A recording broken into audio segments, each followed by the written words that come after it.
November 30 வரை கலைஞர் தொலைக்காட்சியில் ஒளிபரப்பாகும் கௌரி பவித்ரா உள்ளம் கொள்ளை போகுதடா இனி எல்லாம் வசந்தமே. இதில் இடையே கேட்கப்படும் கேள்விகளுக்கு சரியான பதில் அனுப்பி வாரம் ஒரு ஸ்கூட்டரும் மற்றும் தினமும் 25 பேருக்கு மிக்ஸி, குக்கர் மற்றும் பட்டுப் புடவைகள் பரிசாக வழங்கப்படும்.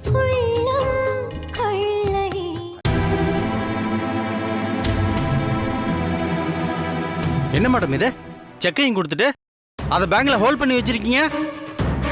கிருஷ்ணா, என்ன சொல்றாரு இவரு? ஆமாம்மா, பேங்க்ல இருந்து செக்கை நிறுத்தி வச்சிருக்காங்க. இல்லைனா இந்நேரம் அமௌண்ட் பாஸ் ஆகிருக்கும். அப்படிலாம் நடக்கிறதுக்கு வாய்ப்பு இல்லை சார். என்னத்த எதுவுமே தெரியாத மாதிரி பேசிட்டு இருக்கீங்க? அது எப்படி நீங்க சொல்லாம பேங்க்ல செக்க ஹோல்ட் பண்ணுவாங்க?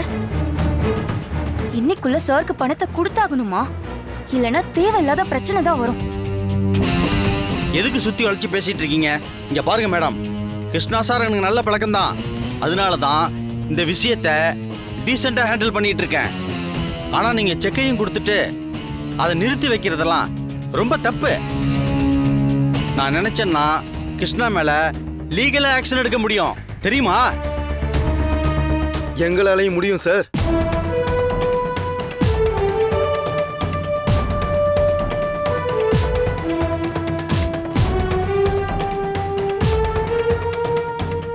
லீகலா ஆக்ஷன் எடுப்பேன்னு தானே சொன்னீங்க.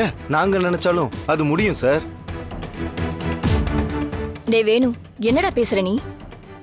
இவரு எவ்வளவு பெரிய உதவி பண்ணிருக்காரு தெரியுமா உனக்கு? அப்படின்னு நீங்க தான் சொல்றீங்க, டாக்குமெண்ட் சொல்லலையே. வேணு, என்ன பேசுற நீ? நான் தான் அத்தை செக்கை நிறுத்தி வைக்க சொன்னேன்.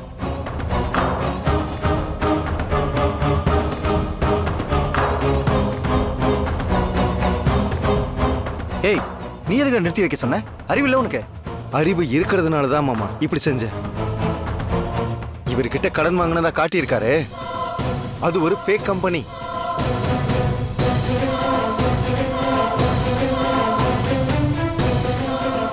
இத பாருங்க.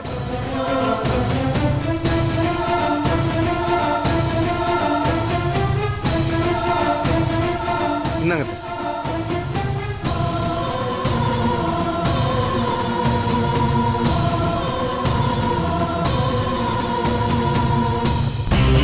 வாங்காத கடனை வாங்கினதா சொல்லி அத்தை கிட்ட இருந்து 7 கோடி ரூபாய் காசை வாங்கியிருக்கீங்க.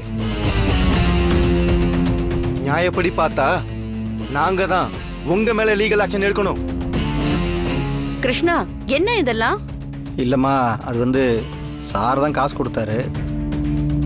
அப்படி கொடுத்திருந்தா அதுக்கான டாக்குமெண்ட்ஸ் கரெக்டா இருந்திருக்கணுமே மாமா. பேங்க்ல போய் விசாரிச்சா தானே எல்லா உண்மையும் தெரியுது.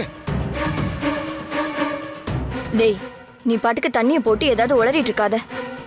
சரிக்கா, நான் போதையில சொல்றதாவே இருக்கட்டும். டாக்குமெண்ட்ஸ் கரெக்டா தானே சொல்லுது. தம்பி, எனக்கு என்னமோ ஏதோ தப்பு நடந்திருக்கிற மாதிரி தெரியுது. எங்க ஆடிட்டர் சைடுல தான் மிஸ்டேக் நடந்திருக்கு. அப்படியா? ஆமா, நான் கிருஷ்ணாவுக்கு பணம் கொடுத்தது உண்மை. ஆனா கம்பெனி நேம்ல தான் ஏதோ தப்பு நடந்திருக்கு. நான் உடனே பேசி அதை கரெக்ட் பண்ணி என்னோட கரண்ட் கம்பெனி டாக்குமெண்ட்ஸை நான் உங்களுக்கு ஃபார்வர்டு பண்றேன். தாராளமா பண்ணுங்க. ஆனா ஒண்ணு தெரிஞ்சுக்கங்க, நாங்க இது வரைக்கும் கம்பெனிக்காக வாங்கின கடன் எல்லாமே ப்ராப்பரான முறையில ப்ராப்பரான பேங்க்ல இருந்து தான் வாங்கியிருக்கோம். அதை தாண்டி மாமா உங்ககிட்ட பர்சனலா 7 கோடி ரூபாய் கடன் வாங்கியிருக்காருன்னு நீங்க தான் சொல்றீங்க. ஆனா அது கம்பெனி அக்கௌண்ட்ல வராது. நான் இங்க லீகல் டீமையும் போலீஸையும் உடனே வர சொல்லியிருக்கேன்.